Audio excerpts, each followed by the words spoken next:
Taking my nephew out, I accidentally ran into my ex-girlfriend. The once gentle girl's face suddenly darkened. "You're married?" she asked. I was momentarily stunned. "Just divorced." "The child belongs to me," I replied. After a pause, she spoke sarcastically, "Then I wish you the best in finding a truly easygoing woman." Unwilling to back down, I responded, "Thanks, I accept your blessing." 2 months later, unexpectedly, she showed up drunk in front of my house. "I like divorced men," she said. After a moment of hesitation, she added, "Even better if they have kids." Not long ago, I had a breakdown after 5 blind dates in 10 days. I ran to my sister's house to help babysit. My nephew had just turned 2. I took him to the park, and ended up running into my ex again. After 3 years apart, she seemed even more beautiful. I glanced at my own bloated figure and turned to walk away, but she called out to me. "Ethan Walker." I tried to act indifferent. "What a coincidence," I said. I was mentally prepared for her to call me fat or ugly, but she said nothing. She just coldly stared at the child. "You're married." I was dumbfounded. People often said my nephew looked exactly like me, and it really wasn't wrong. Just divorced. The child is mine. Her face, Vanessa Brooks's, darkened even more. The atmosphere grew chilly. After a while, she looked at me. Her eyes were calm but full of sarcasm. "Then I hope you find a truly easygoing woman." I replied firmly, "Thanks, I accept your blessing." Then she turned and walked away, carrying the child like a runway model. Perhaps this is the instinct of a father. That evening, my father came to my sister's house. "You don't have to go home. I've already arranged everything. Right at the restaurant across from your sister's place. Just go meet her for a bit." I refused, and he started putting on a dramatic act. "Your mother left too soon and left me to suffer. My own son won't even listen to me. Maybe I should just join her." I gave in. This blind date was quite normal. Actually, she was not just normal, she was pretty. But I was no longer the normal man I once was. I got straight to the point. "Actually, I have a child. He's 2 years old." The pretty girl was stunned. I pulled out my phone and showed her pictures. "Isn't he cute?" She was silent for 2 seconds. "Very cute," she said. Then she started talking enthusiastically about kids and even happily added me on Telegram. Clearly, she wasn't normal either. She saw me off very kindly. Only when I got to the gate of my sister's apartment did she leave. I turned around and saw Vanessa Brooks. Startled, I took a few steps back. "Are you following me?" Vanessa Brooks replied coldly, "Who would have thought I'd bump into you on my way home too? So she lives here as well." I let out a cold laugh. Vanessa Brooks glanced in the direction the other girl had left and suddenly asked, "Who is she?" "Actually, I have no obligation to explain to you," I replied, but for some reason, I answered anyway.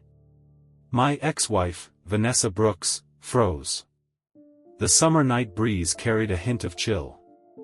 She lowered her eyes to look at me and suddenly asked, "How old is your child?" I was puzzled. 2 years old, she said. "So right after breaking up with me, you married her?" Judging by the timeline, that seemed about right. What could I do? "We got married because of the pregnancy." Her expression grew colder. Even now, bumping into her again, I found myself lying more fluently than ever. All for the child, I told myself. She probably thought I wanted to rekindle things. That line didn't sit well with me, so I said, "Don't worry. I've thrown all my exes in the trash, including you, Vanessa." Of course, she understood what I meant.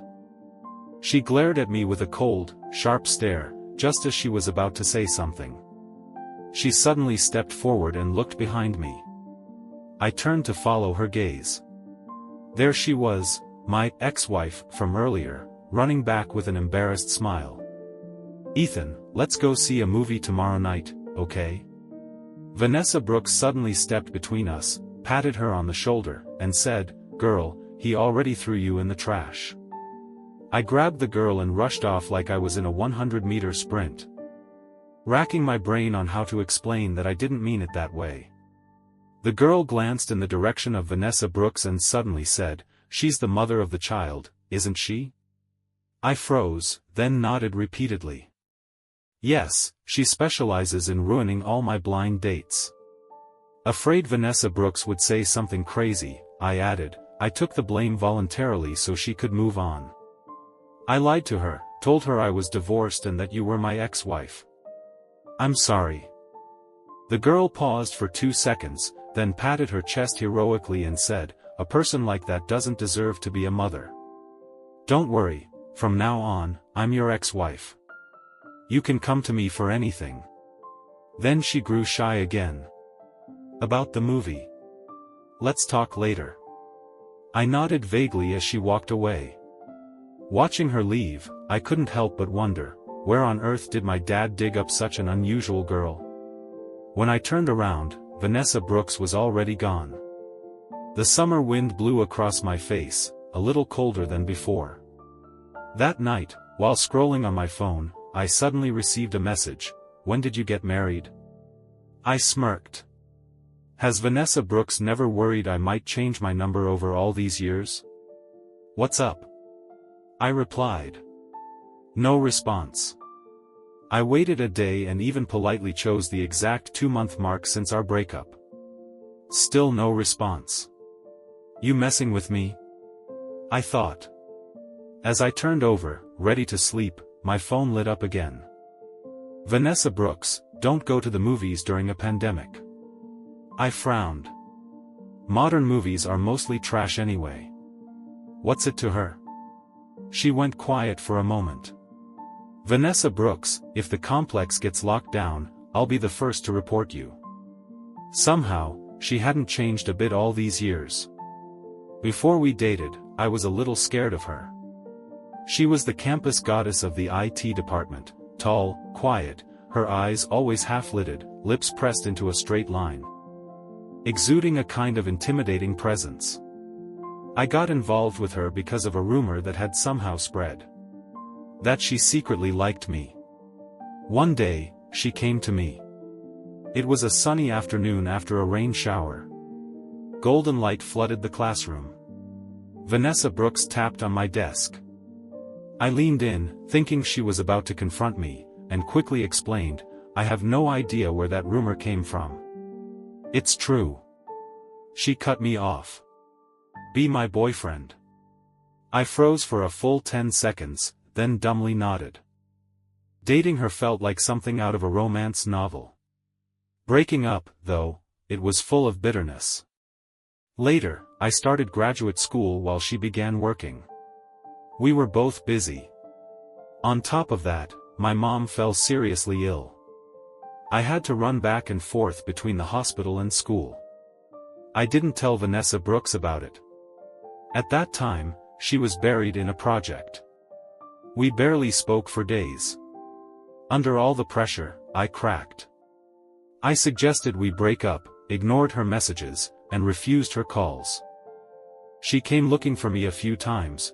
I avoided her every time. In the end, she sent a final message, "I wish you a peaceful and smooth life." And then, she never contacted me again. For someone as proud as Vanessa Brooks, that was already her limit. Not long after, my mother passed away. I regretted it a little. If only I had been more honest back then, maybe we wouldn't have broken up. But I guess it was meant to be, just not meant to last. The next day, I still turned down my ex-wife's offer to go to the movies, and out of curiosity, I asked my dad, "How is a pretty, naive girl like her not already taken by someone?" "Sophia Miller?" My dad stammered, "She really likes kids. She keeps asking people if they want to have a child with her. But I figured you could probably handle it." So in my dad's eyes, I was no longer a normal person. Because of the pandemic, the small company I used to work for went bankrupt. My father, in poor health, worried that no one would take care of me in the future, so he forced me into blind dates to quickly find someone to marry. But love doesn't just appear on command. Ironically, it's old flames that show up the moment you think of them. While carrying Jame around for a walk, I purposely took a longer route. Who would have thought I'd bump into Vanessa Brooks? She stood silently in front of me, not saying a word, not walking away either. She just frowned, looked at Jame, and suddenly asked, "You don't have a job?" I froze. Right now, I'm playing the role of an unemployed single dad, fully focused on raising my child. I replied with sarcasm, hoping I'd eventually find a woman willing to rescue me. But surprisingly, Vanessa Brooks didn't say anything. She just frowned for a bit longer, then walked away. That night, a senior from college I hadn't spoken to in ages suddenly messaged me, asking if I needed a job. She sent all the company info, job requirements, even the salary and benefits. Everything was a perfect fit for me. The next day, I submitted my application, quickly got an interview, and passed. A few days later, I started the job. Coincidentally, our department was organizing a small gathering. I figured it was a good chance to socialize with colleagues, so I joined. The gathering was held at a restaurant not far from the company. As soon as I sat down, I heard the male colleagues chatting excitedly, "The tech department's gathering here too. Did that pretty manager arrive yet? She's here. I saw her already." Beauty, as always, was the center of attention. As the gathering progressed, the topic among the men shifted from beautiful women to family and kids. I wasn't really paying attention, I just kept drinking. Suddenly, the conversation shifted to me. "Ethan, are you married yet?" I was just about to say I was still single, no wife, no kids, when a sound came from behind me. I turned and saw Vanessa Brooks, haunting me like a ghost that refused to vanish. "Manager Brooks, you're here." So, the beautiful manager everyone was talking about was Vanessa Brooks? But she never worked at this company before. She changed jobs, someone explained. From the excited looks in everyone's eyes, I got my answer. A few minutes later, the guys turned back to me. "You said you were married?" Vanessa Brooks was right there. So I exaggerated, "I have an adorable 2-year-old son." "Really?" One of the guys asked, "So how's your wife?" I knew he meant no harm, but I was still playing the single dad role. The atmosphere instantly chilled. I could feel Vanessa Brooks's eyes on me. I licked my lips, reached for my glass. But a soft, pale hand reached out faster and grabbed it. Instinctively, I leaned closer. Vanessa Brooks looked down at me, eyes shadowed. "Don't drink. It's bad for your health." There was a moment of silence. Then a male colleague beside me chimed in just in time, "Yeah, Ethan, you should take it easy on the booze." Vanessa Brooks acted like nothing happened, turning to chat with other co-workers. But her attitude toward me was clearly different. Everyone at the table noticed it, though no one said a word. After a round of socializing, Vanessa Brooks stepped out. I let out a sigh of relief and continued listening to the guys' chatter. When the party ended and I was getting ready to call a ride, I saw Vanessa Brooks waiting at the door. "I'll give you a ride," she said. Finally, one of the guys couldn't hold back, "Ethan, you know Manager Brooks?" I was just about to respond when Vanessa Brooks beat me to it, "We live in the same complex."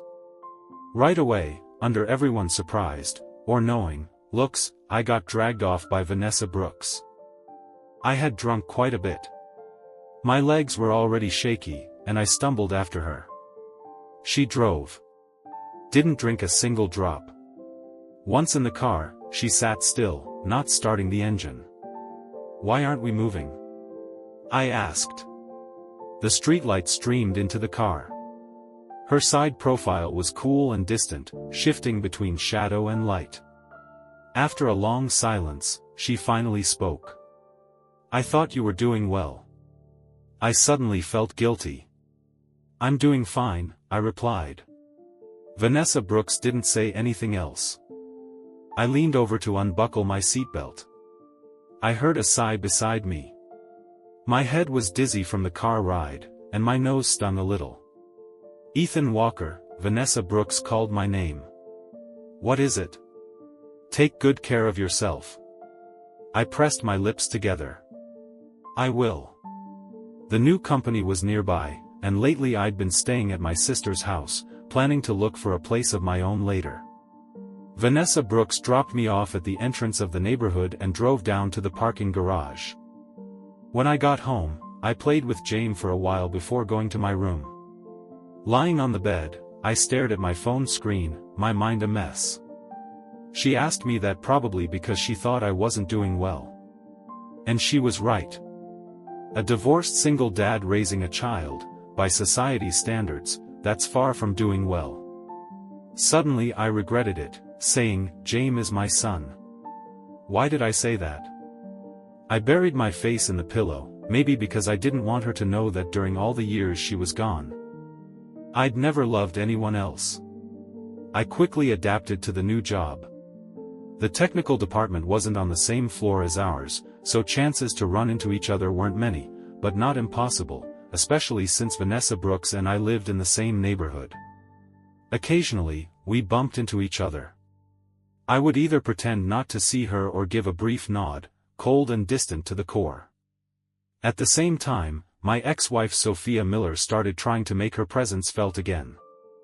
I went along with dinners, movies, and whatnot, afraid my dad would set me up on more blind dates.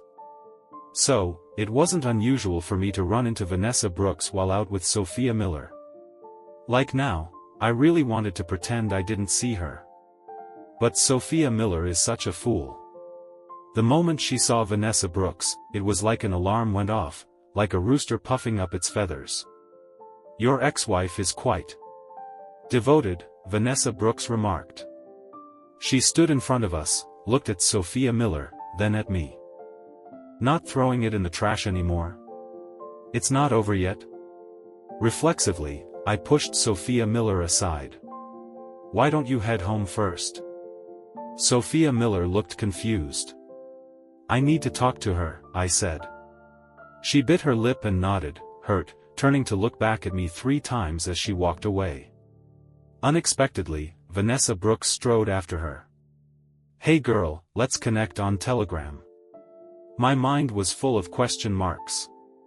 That fool Sophia Miller even cooperatively pulled out her QR code. After adding each other, she left again, clearly upset. Once she was gone, I said sarcastically, adding my ex-wife on Telegram right in front of me, "Don't you think that's a bit much?" Vanessa Brooks leaned over to look at Sophia Miller's Telegram moments. "This is really your ex-wife?"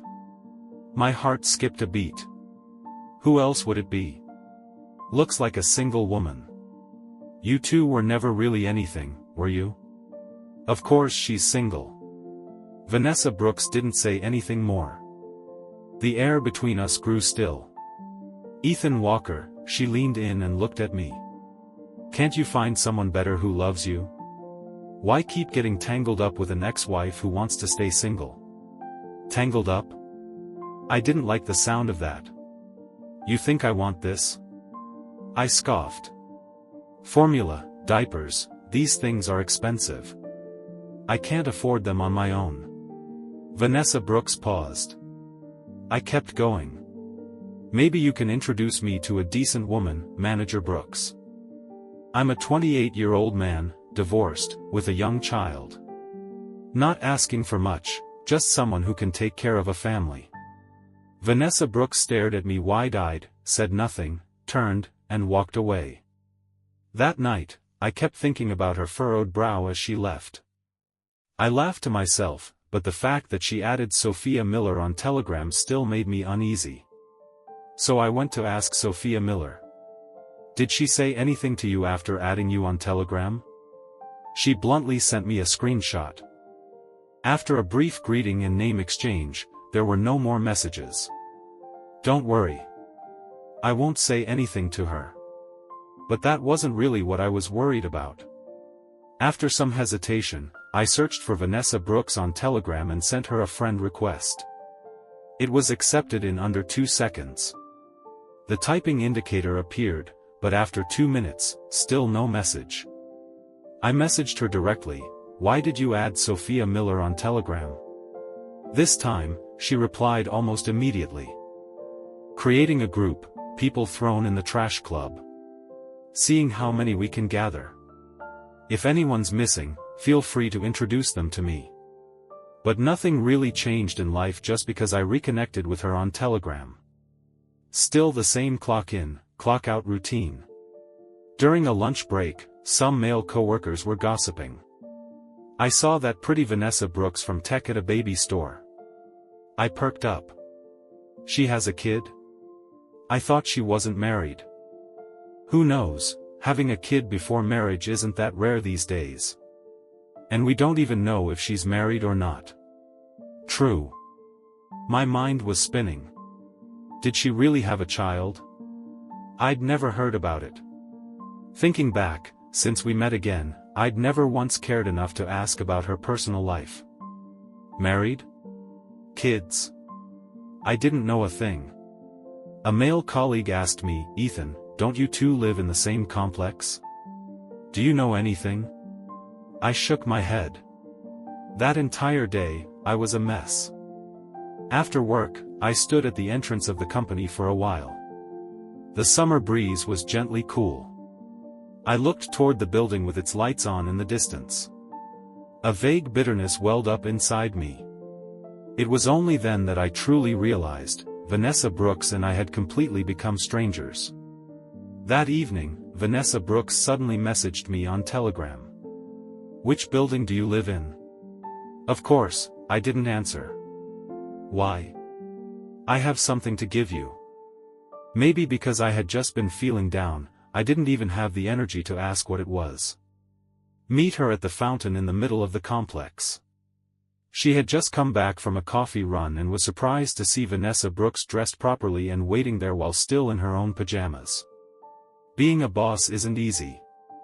It was then that I noticed she was holding 2 large bags. Was this what she wanted to give me?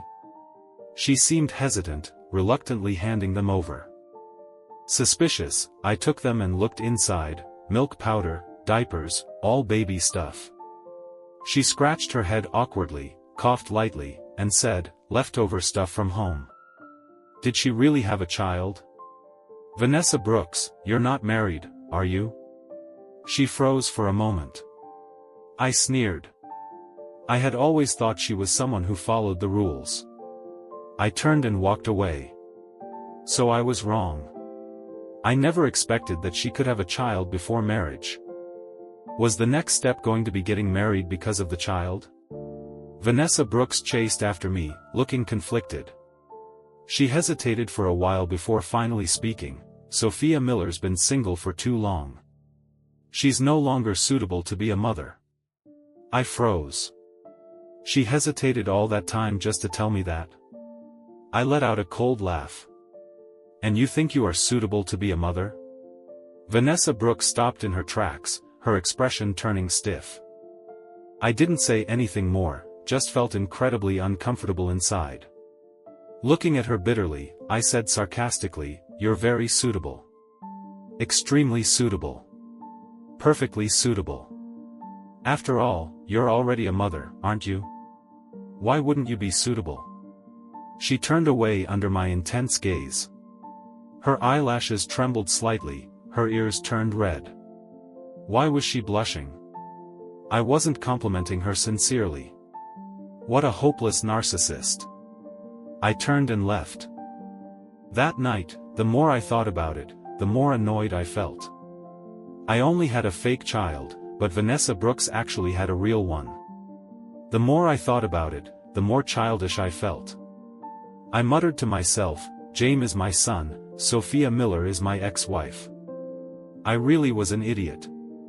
Because of this, I was distracted at work the next day. After work, I left with a few male colleagues. In the lobby, they were gossiping again. The topic circled back to Vanessa Brooks. I heard Ryan from our team likes her. But doesn't she already have a kid? No one told Ryan. Just because someone goes into a baby store doesn't mean they're a parent. I couldn't help but speak up. She has a child. Everyone turned to look at me.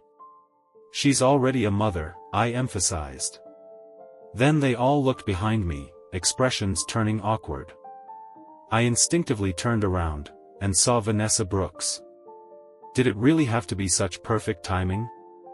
Her face was cold as ice, lips pressed into a tight line. She strode over and said in a low voice, "Come with me." Clearly, she was suppressing anger. Was it because I exposed her private life in front of everyone? I knew I was in the wrong, so I followed her. We stopped at the company's entrance. Vanessa Brooks suddenly turned around. "When did I agree to it?" she asked. "Agree to what?" "Agree to be the mother of your child." She looked at me coldly. "What are you talking about? Isn't that what you meant? You said I was suitable to be a mother." "Very suitable. Extremely suitable. Couldn't find a real woman, so you're digging through the trash for your ex again?" I was full of question marks, trying hard to stay calm. "You're overthinking it. Didn't you say you had a child?" "I meant you're suitable to be the mother of your own child." Vanessa Brooks looked at me with the same confusion I felt. "I don't have a child." Her tone was ice cold. "Did you give birth to one for me or something? You don't have a child?" She looked at me like I was an idiot. "No." "Then why do you have diapers and formula at home?" Vanessa Brooks froze, rubbed her nose, and turned away awkwardly. "Left by a relative." I kept it. So that was it. She didn't have a child.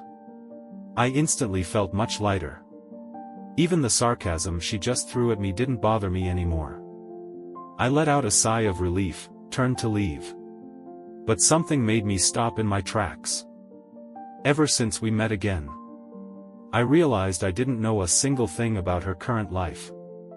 I suddenly wanted to know more about her. So I looked up and asked, somewhat awkwardly, "Do you have a boyfriend?" Vanessa Brooks paused, looked down at me for a moment, and replied, "No, I don't." Her voice was slightly hoarse. I nodded with an "oh," and turned to leave, but then she suddenly grabbed my arm. I turned back in confusion. There was a rare uneasiness in her eyes as she repeated, her voice hoarse, "I don't have a boyfriend." After a pause, she added softly, "Don't you have anything to say to me?" I didn't quite understand what she meant. She looked like she was gritting her teeth in frustration, but I didn't dare to say anything carelessly. Under the streetlights, her face looked hazy, almost like a memory. In that moment, I felt as if I had traveled back in time to years ago, as if we had never separated. As if we had always been together. The cool night wind blew past, snapping me out of it. I looked down and gently shook my head. Her grip on my arm gradually loosened. Above me, I heard her laugh at herself. I didn't dare to step closer. Then I heard her whisper, "I understand. I won't be able to sleep tonight." My mind was a mess. Sometimes it was the sound of her bitter laugh under the street lamp, sometimes it was the memories of the days we had spent together. Looking back now, the sadness and pain of our breakup no longer felt so sharp. Instead, it had become a faint bitterness, quietly lingering in my heart. It was already almost dawn, and I still hadn't slept. I went out to the living room, poured myself a glass of water, and sat on the sofa in a daze. Just as my brother-in-law walked by, heading to the bathroom. Our eyes met, and I felt a little awkward. "Ethan, you're still up?" I rubbed my nose. "I'm about to go to bed." "Something on your mind?" I didn't answer. He sat down beside me. "Can I tell you something?" It's about Vanessa Brooks. I had never told anyone about her. Even when we were dating, my parents only knew I had a girlfriend. They didn't know her name, what she looked like, anything. I licked my lips and asked, "Brother-in-law, do you believe in getting back together after a breakup?" He paused. "Yes, I do." "Why?" "Clearly two people broke up. Even if they get back together, can the pain from the breakup really disappear? If they can get back together, it means they still love each other. And in the face of love, that pain becomes insignificant." I stared at him. He looked up at the ceiling, his eyes shining faintly. "In this life, we'll meet many people, but maybe we'll only truly love one. So why not be brave and try again? Who knows, maybe both sides still regret it, maybe both still love each other." Flustered, I quickly said, "No, not me. That's not what I meant." He stood up, smiled, and patted my shoulder. "It's late. Go to bed." His words woke me up like a dream. Lying back in bed, I soon drifted off into sleep. I had a dream. It was that afternoon, the one when Vanessa Brooks confessed to me. The sky burned red like fire. That cold, distant girl. When she said, "Be my boyfriend." Her whole body stiffened, her expression awkward and unnatural. I looked at her for about 10 seconds before finally nodding in agreement. She averted her gaze, her eyelashes trembled slightly, and her ears turned red. Because of what my brother-in-law said, I began to seriously ask myself, do I still love Vanessa Brooks? But the word love felt too heavy, and I didn't know how to answer. I thought about it for a long time but couldn't find an answer. During that time, I kept avoiding Vanessa Brooks, afraid she'd see the storm brewing inside me. But before I could figure things out, my dad called. As soon as I picked up, I was met with a thunderous roar. "Ethan Walker. Are you trying to drive me to an early grave? Tell me, where did you get a 2-year-old son from? Who is he?" I was stunned. I only told that lie to Vanessa Brooks. Wait, no, also to Sophia Miller. Swallowing hard, I cautiously asked, "Did Sophia Miller tell you? If she didn't, how long were you planning to keep this from me? You're 28 years old already, can't you stop making me worry? Get home now or I'll break your legs."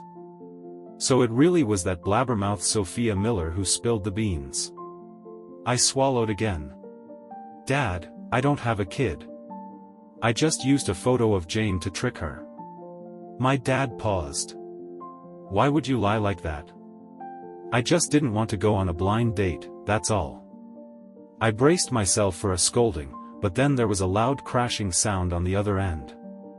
And then silence. "Dad? Dad, are you okay?"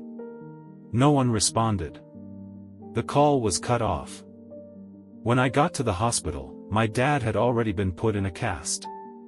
He was lying in bed with a dark expression. Seeing that he wasn't in life-threatening condition, I breathed a sigh of relief and approached. "Dad. Don't call me that. I don't have a son like you." After speaking with the attending doctor, I learned that he had been walking down the stairs while talking on the phone and had slipped and fallen. Luckily, he didn't hit his head. But his health was already weak, and he had osteoporosis. Now that he'd broken a bone, there was no telling how long recovery would take. My sister went to pay the hospital fees. I took a walk down the hallway and returned to the room. "Dad, I'm sorry. I won't lie like that again." My father's eyes instantly turned red. "If you didn't like the person from the blind date, you could have just said no. Why did you have to lie and say you already had a child? It was Sophia Miller this time, but what if it had been someone more calculating? Who knows what kind of gossip would have spread about you?" I sat down on the edge of the bed. "I'm sorry, Dad. I know I was wrong." He wiped his eyes. "When your sister gets back, we'll talk." My sister was busy with work, and my brother-in-law had to stay home with Jame, so I was the only one with enough free time to take care of him. I asked my boss for leave and stayed at the hospital to care for Dad.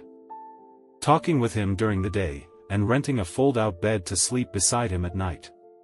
2 days passed like that. One day he said he wanted an apple, so I went out to buy some. When I returned, there was someone else in the room. And the moment I saw her face, I dropped the bag of apples. It was Vanessa Brooks. My dad grinned and waved me over. "Ethan, come here. Your new boss is really kind, coming to visit when her employee's on leave." I really wanted to tell him that yes, she was technically a boss, but we didn't even work in the same department. So I chose silence. I picked up the apples and walked coldly over to Vanessa Brooks. "Why are you here? Is that how you talk to your superior?" my dad scolded. "Go peel an apple for her." I opened my mouth to say no, but before I could get the word out, he shot me a threatening glare. I took a deep breath and carried 2 apples off to the sink. As I passed Vanessa Brooks, I heard her soft laugh. When I finished peeling the apples, Dad was already chatting happily with her. I stiffly handed her an apple. She took it without hesitation, as if it were the most natural thing in the world. I sat gloomily to the side, listening to the two of them talk. Dad was a master conversationalist. As long as someone was willing to listen, he could go on for hours. From stories 20 years ago to ones 20 years into the future. Eventually, I got bored. I picked up the kettle to get some water. When I came back and reached the door, I heard my dad talking about me. "My son Ethan's doing quite well at the new company." Vanessa Brooks nodded in agreement. "He's doing great." I rolled my eyes. She used to mock me, now she's acting all polite. My dad sighed. "Ethan's had a hard time these past few years. When his mother was sick, he had to run back and forth between school and the hospital, and no matter how hard it was, he never complained. At that time, his girlfriend asked for a breakup. I guessed it was because she couldn't accept the fact that his mother was ill." I quickly stepped in to interrupt, startling my dad. "It's getting late, Dad. Don't bother my manager anymore. I'll walk her out." My dad nodded repeatedly, then turned his gaze to Vanessa Brooks. She was staring blankly ahead, lost in thought, no telling what was on her mind. "Manager Brooks," I called. She snapped out of her daze. I walked her out of the inpatient ward. Just as I was about to turn around and leave, she called out to me. "Ethan Walker, the girlfriend your father mentioned, was me, right?" I had expected her to bring it up. "Don't worry about it. My dad was just guessing. I'll explain everything to him. After all, you didn't know my mother was seriously ill back then." She stared straight at me, her lips pressed into a firm line. "Then why didn't you tell me?" I avoided her gaze.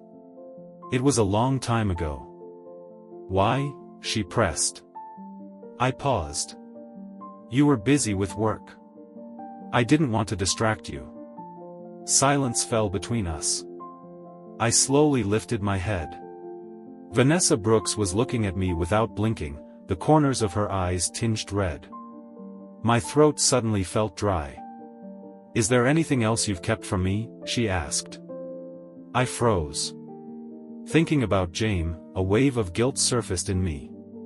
For a moment, I wanted to explain everything to her. "Don't," she said firmly, her expression hardening. "I'll come back tomorrow." "Absolutely not," I quickly refused. "My dad's about to be discharged, and I'm going back to work soon." She stared at me silently for a moment. I exhaled in relief. When I returned to the hospital room, my dad was lying there, staring at the ceiling in a daze. Seeing me come back, he immediately grabbed my hand affectionately. "Ethan." I got goosebumps. "What now, Dad?" "Your manager Brooks, she's still single, isn't she?" "Ugh, can you not have weird thoughts like that?" "So what if she's single?" It has nothing to do with me. My dad snorted. True, she's young, talented, and beautiful. If she took a liking to you, it would mean our ancestors must have blessed the Walker family big time. I rolled my eyes. If only he knew that the ex-girlfriend he mentioned earlier was Vanessa Brooks herself. I wonder what he would think then. Maybe he'd believe our ancestors had been burned into ashes by their descendants. On the last night in the hospital, memories came flooding back. Back then, I was the one who suggested the breakup with Vanessa Brooks. To be honest, part of it was out of frustration. I was busy writing my graduate thesis while also making time to visit my mother in the hospital. I was under extreme stress, and occasionally I just wanted a little tenderness from my girlfriend. But Vanessa Brooks was even busier than I was. On our 3rd anniversary, it was drizzling. I called her, but she didn't answer. She texted back, saying she was in a meeting. So I carefully picked out a gift and went to her company early to surprise her. I waited and waited. Then I saw her walking out of the building with another man.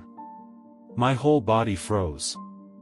I don't know what she was saying to that man, but they were laughing as they walked. Instinctively, I hid behind a planter. The rain started to fall harder, soaking me completely. Soon, I was drenched. At the roadside, Vanessa Brooks opened the car door for the man. Despite the heavy rain, she stood there, seeing him off before turning and heading back into the building. Then my phone rang, and the name, Vanessa Brooks, appeared on the screen. I didn't react, just stood in the rain watching each call come in, but I didn't pick up. Eventually, Vanessa Brooks sent a message, "Where are you?" But my eyes were fixed on what she had said earlier. She said she was in a meeting. Was that meeting actually laughing and chatting with some handsome guy, then standing in the rain to see him off? Suddenly, my heart ached. All the pain and stress surged to a breaking point. I wondered, why? I had always been considerate of her. I knew she was busy, and I didn't want to worry her, so I never told her about my mother's serious illness. And what I got in return was her indifference, her hiding things from me, and her heart turning to someone else. The screen became blurry from the rain, and amidst the cold, warm drops fell. No matter how much I wiped, they wouldn't go away. I stood there dazed for a long time before replying, "Vanessa, let's break up." Then I blocked her on Telegram and stopped answering her calls. Vanessa Brooks came to my school a few times after that, but I always hid in the dorm and refused to come down. The last time, I saw her from the window standing below the building. From dusk until nightfall, it suddenly started to rain, drops tapping on the window. She stood in the rain for a long time. In the end, my heart softened. Even if we had broken up, I didn't want her to catch a cold in the rain. Gritting my teeth, I grabbed an umbrella and rushed downstairs. Just as I was about to open the dorm door, I received a final message from her. She wrote, "I wish you a peaceful and smooth life." I stopped in my tracks, looked up through the glass door and the curtain of rain, and saw her walking away. Someone as proud as Vanessa Brooks had already done all she could. In that moment, I knew clearly, we were truly over. 3 years of love, gone just like that. After my dad was discharged from the hospital, to make things easier for care, he moved into my sister's house. My sister hired a caregiver, so I quickly returned to work. I had taken time off not long after starting the job, and I felt uneasy. But when I came back, the department head didn't say anything. I worked diligently for a few days, just in time for the company's anniversary celebration. This time was different from the previous small gatherings. The company rented a banquet hall in a hotel. It was held on a Friday and was crowded and lively. People were eating, laughing, and having fun. Many got drunk. I didn't drink much. Ever since the last gathering, Vanessa Brooks's words, "Don't drink, it's bad for your health," had stuck with me. Every time I held a glass, her voice would echo in my mind. Not drinking made it hard to fit in. I looked up and scanned the crowd aimlessly. There were so many people, but I didn't see Vanessa Brooks. Since returning to work, we had only talked twice on Telegram. Once she asked how my father was doing. I told her he was fine, eating well. Another time, she asked if Jame was behaving. I sent a photo, and after a long silence, she replied, "Looks like his dad." I hesitated, because Jame actually resembled my sister. So I replied, "He looks more like his mom." I didn't know what was wrong with that, but after that, she never messaged me again. Since then, we've had no contact at all. Sometimes when we passed each other at work, I wanted to say hello, but she would quickly avoid me. I didn't understand, but since we were now exes, strangers, I knew I shouldn't expect anything more. Eventually, the anniversary party ended. People started cleaning up and leaving. As I stood in front of the hotel waiting for a car, someone suddenly called my name. I turned around, under the weaving neon lights, to see Vanessa Brooks walking slowly toward me. She seemed very drunk. Her cheeks were flushed, her eyes dazed and unfocused, her fingers clutched the hem of her coat. A habit she had whenever she was nervous. She looked at me and asked, "Are you hiding something from me?" I froze. She had asked me that before, and I had deflected. Why was she asking again? Could it be that she knew Jame wasn't my child? I coughed lightly. That thing, it's really not that big of a deal. Jame is actually. Suddenly, Vanessa Brooks threw her arms around me. My mind went blank. That hug was both familiar and foreign, reeking of alcohol. She held me tightly, her palms freezing cold, her voice slightly trembling. "Why didn't you tell me earlier? Did you not trust me at all? It's all my fault. Ethan, I'm sorry." What the hell? Was this drunk girl just rambling nonsense? It wasn't until that moment that I realized how much she had actually drunk. After saying those few words, she fainted. In the end, I had to ask a few female colleagues who hadn't left yet to help take her home. Once we got her home safely, I still felt uneasy. I sent a message to Vanessa Brooks on Telegram. As expected, there was no response. I checked with the others who had helped and confirmed she was safe at home, which gave me some peace of mind. Lying in bed, I couldn't sleep.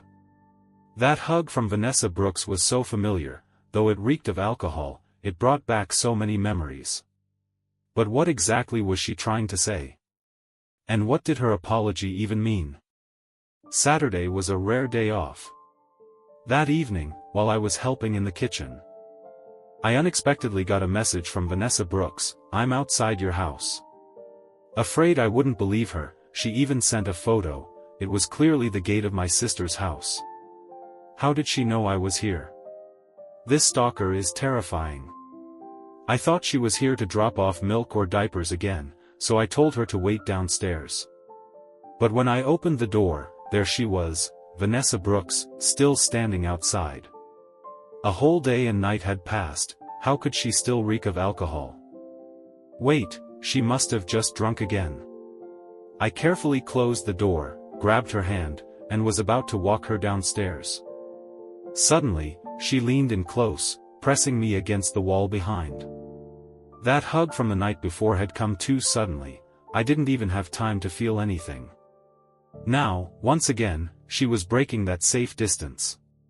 Our noses were barely 2 inches apart, breaths mingling. I could even see the slightly damp lashes on her eyes, feel the rising heat on her cheeks. Vanessa Brooks looked at me, her eyes shining so brightly it left me dazed. "I like men who've been divorced," she said seriously. Then paused, "Even better if they have a kid." What nonsense was she talking about now? Wait, so she still didn't know that Jame is my nephew? Then what was that thing last night, the "why didn't you tell me earlier"? Afraid the family would overhear, I didn't have time to think. I tried to drag her downstairs. But Vanessa Brooks fought back and ended up dragging me to her place instead. Fine. She's drunk anyway, I'll just do the right thing and make sure she gets home safe."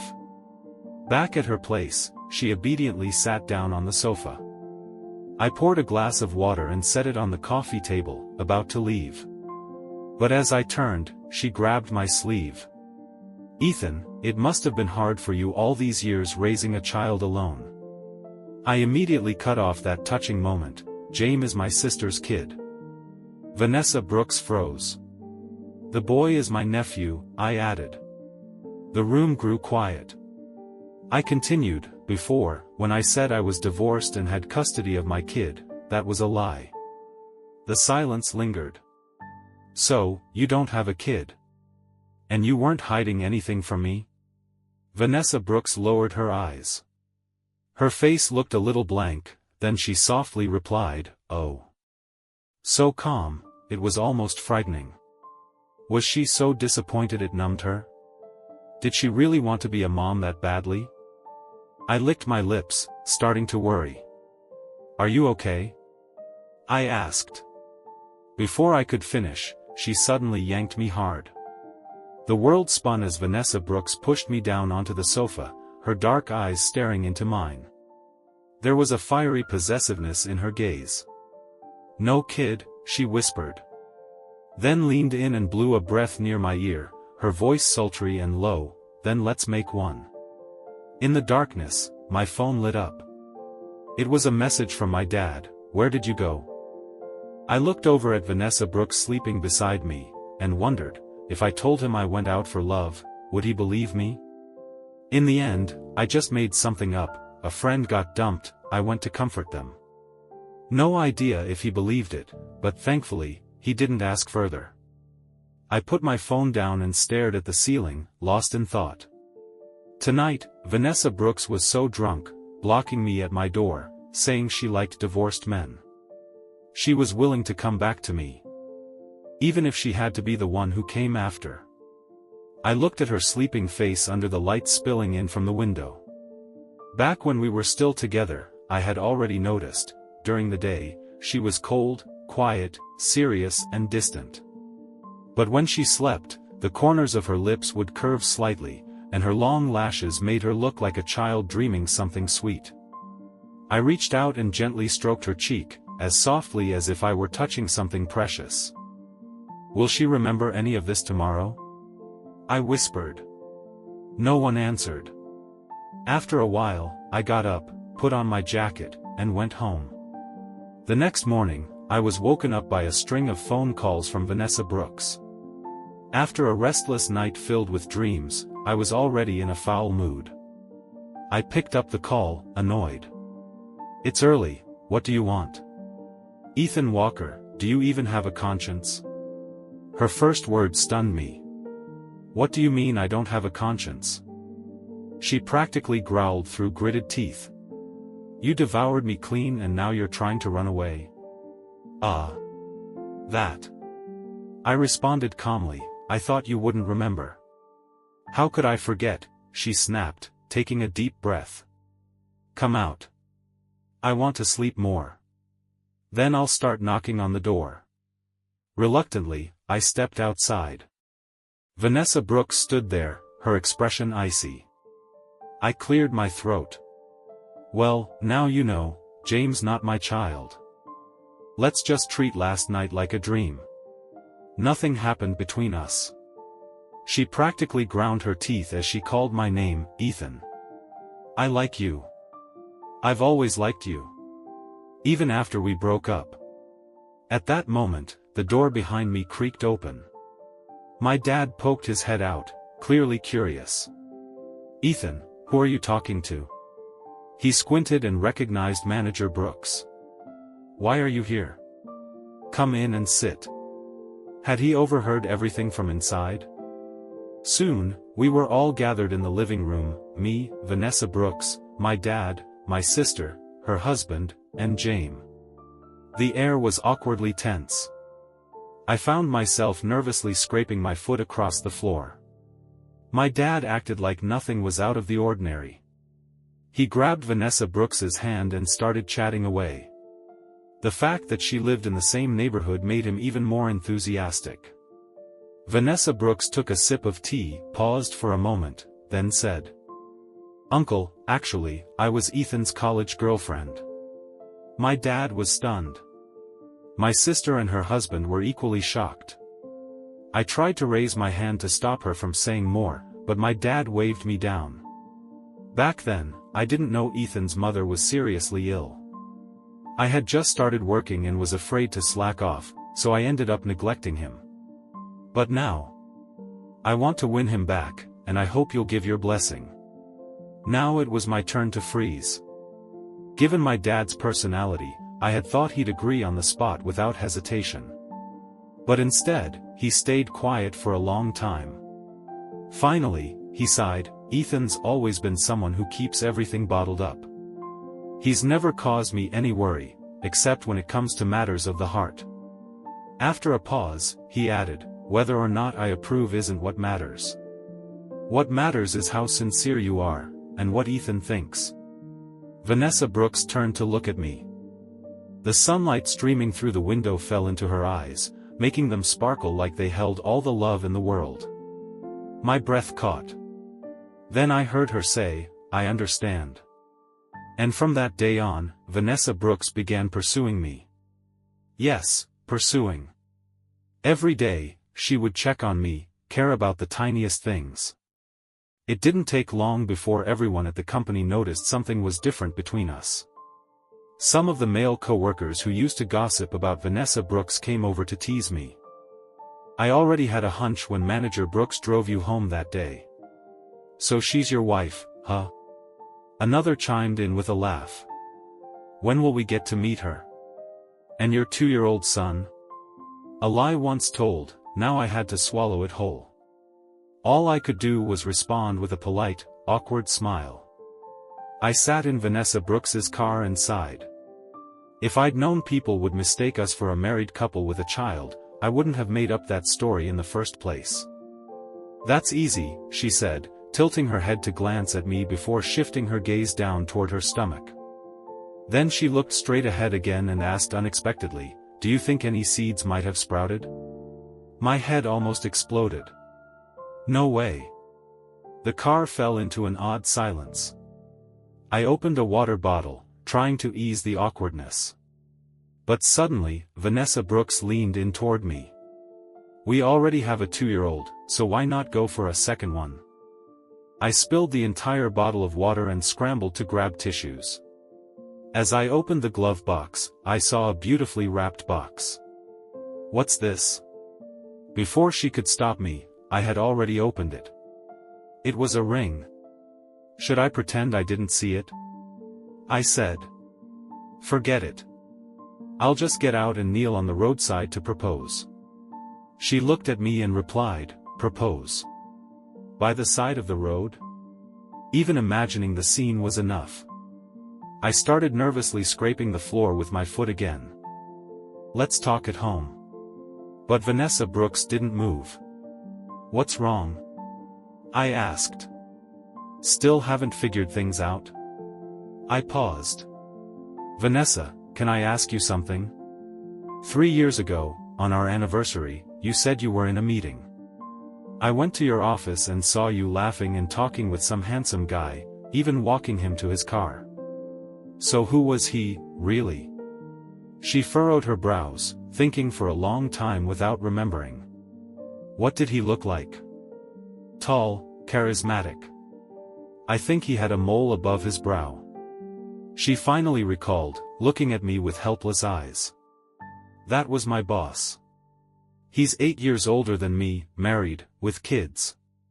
Her words hit like a series of bombs, blowing apart the pride and stubbornness I'd held onto all these years. "Oh," was all I could say. Vanessa Brooks caught on a beat later. "So, that's why you broke up with me?" "Of course not," I said stiffly.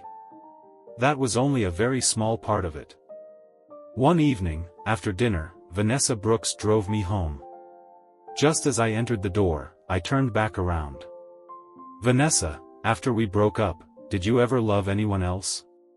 Under the street lamp, her face became indistinct, blurred by the light. I turned to go, but she called out to me. Ethan. She looked up at me, her eyes shimmering.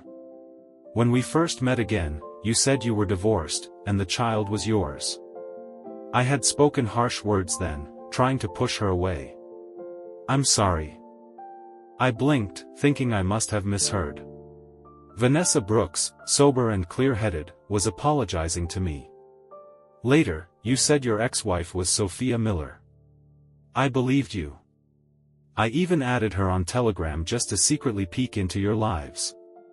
I just wanted to know how you were doing during those 3 years without me.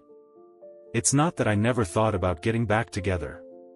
But when you sent me pictures of Jame, saying he looked like his mom, I figured you must still love Sophia Miller. So I went to find her. I hoped, if possible, that she'd go back to you. But she told me, Jame is my child. That's when I understood everything. For some reason, my eyes started to burn. Whether in the past or the present, this was the first time Vanessa Brooks had ever opened up to me like this. She'd always been proud, maybe even a bit clumsy with words. Hearing her speak so honestly took me by complete surprise. I suddenly remembered that afternoon years ago when she confessed to me for the first time. Her face had turned bright red. That girl must have liked me for a very long time. Time flies. Many years have passed. Now, we stood before each other once again, like characters in a story that had gone on too long, finally reaching its conclusion. I slowly walked up to Vanessa Brooks, gently resting her forehead on my shoulder. Softly, I asked, Vanessa Brooks, if when we met again, I really was a divorced man with a child, would you still want to be with me? She answered without the slightest hesitation. I would. Then she added, didn't you once say, only someone honest would marry you and take on that burden? If I'm with you now, doesn't that make me the one shouldering it? She wrapped her arms tightly around me, as if she would never let go in this lifetime. The stars above began to swirl, and a summer breeze carried the faint scent of flowers. I heard her voice, steady and tender. I'm willing. I buried my face into her chest. The truth is, there's something I want to say to you too. I do. If you're enjoying the story, don't forget to like and subscribe, it really helps the channel and keeps more videos coming your way. Thank you for listening.